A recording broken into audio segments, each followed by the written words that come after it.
Mendoan menyatu dalam doa dan renungan dari Katedral Purwokerto Selasa 8 Februari 2022 bersama saya Romo Parzono. Sahabat Yesus yang terkasih, semoga kasih, kesehatan, dan damai sejahtera Tuhan selalu dilimpahkan kepada kita semua. Amin. Sejenak mari kita hening menyadari kehadiran Tuhan, membuka hati dan budi untuk mendengarkan dan merenungkan sabda Tuhan menurut Markus 7 ayat 1 sampai dengan 13. Dalam nama Bapa dan Putra dan Roh Kudus. Amin. Tuhan bersamamu dan bersama rohmu. Inilah Injil suci menurut Markus. Dimuliakanlah Tuhan.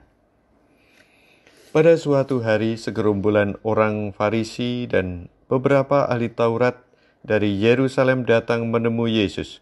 Mereka melihat beberapa murid Yesus makan dengan tangan najis, yaitu dengan tangan yang tidak dibasuh. Sebab orang-orang Farisi, seperti orang-orang Yahudi lainnya, tidak makan tanpa membasuh tangan lebih dahulu, karena mereka berpegang pada adat istiadat nenek moyang. Dan kalau pulang dari pasar, mereka juga tidak makan kalau tidak lebih dahulu membersihkan dirinya. Banyak warisan lain lagi yang mereka pegang, umpamanya hal mencuci cawan, kendi, dan perkakas tembaga. Karena itu orang-orang Farisi dan ahli-ahli Taurat itu bertanya kepada Yesus, "Mengapa murid-muridmu tidak mematuhi adat istiadat nenek moyang kita? Mengapa mereka makan dengan tangan najis?" Jawab Yesus kepada mereka, "Benarlah nubuat Yesaya tentang kamu, hai orang-orang munafik. Sebab ada tertulis, bangsa ini memuliakan aku dengan bibirnya, padahal hatinya jauh daripada aku. Percuma mereka beribadat kepadaku. Sebab ajaran yang mereka ajarkan ialah perintah manusia. Perintah Allah kamu abaikan untuk berpegang pada adat istiadat manusia." Yesus berkata kepada mereka, "Sungguh pandai kamu mengesampingkan perintah Allah, supaya kamu dapat memelihara adat istiadatmu sendiri.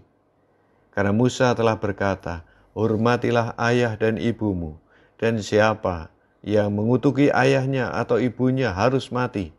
Tetapi kamu berkata, kalau seorang berkata kepada bapa atau ibunya, apa yang ada padaku yang dapat digunakan untuk pemeliharaanmu sudah digunakan untuk kurban, yaitu persembahan kepada Allah, maka kamu membiarkan dia untuk tidak lagi berbuat sesuatu pun bagi bapa dan ibumu.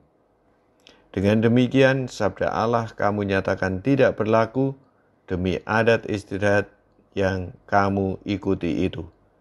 Dan banyak hal lain seperti itu yang kamu lakukan. Demikianlah sabda Tuhan. Terpujilah Kristus. Sungguh pandai kamu mengesampingkan perintah Allah. Manusia diberi akal budi. Dengan akal budi manusia mampu berinovasi secara kreatif dalam segala bidang. Pendidikan memajukan kualitas hidup orang. Penemuan demi penemuan terjadi karena sedikit banyak campur tangan akal budi dan kehendak bebas manusia. Dengan bantuan akal budi, manusia dapat menjumpai Allah untuk memuji dan bersujud.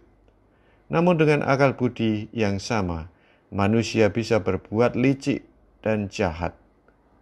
Jika tidak dilandasi dengan kebeningan hati, orang bisa tampil munafik.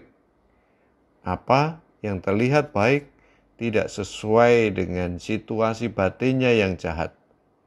Munafik juga bisa terjadi dalam beribadah. Dengan mengutip kata-kata Yesaya, Yesus mengkritik orang Farisi dan ahli Taurat. Bangsa ini memuliakan aku dengan bibirnya, padahal hatinya jauh daripada aku. Percuma mereka beribadah kepadaku, sebab ajaran yang mereka ajarkan ialah perintah manusia.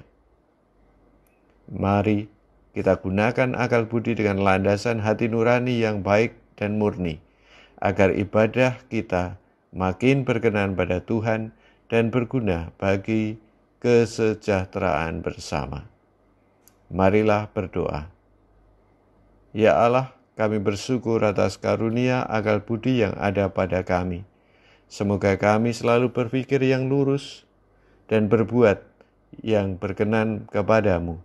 kini, dan sepanjang segala masa. Amin. Tuhan bersamamu dan bersama rohmu. Semoga Allah yang Maha Baik memberkati, melindungi, dan membimbing kita dalam nama Bapa dan Putra dan Roh Kudus. Amin. Selamat beraktivitas. Tuhan memberkati. Salam mendoan.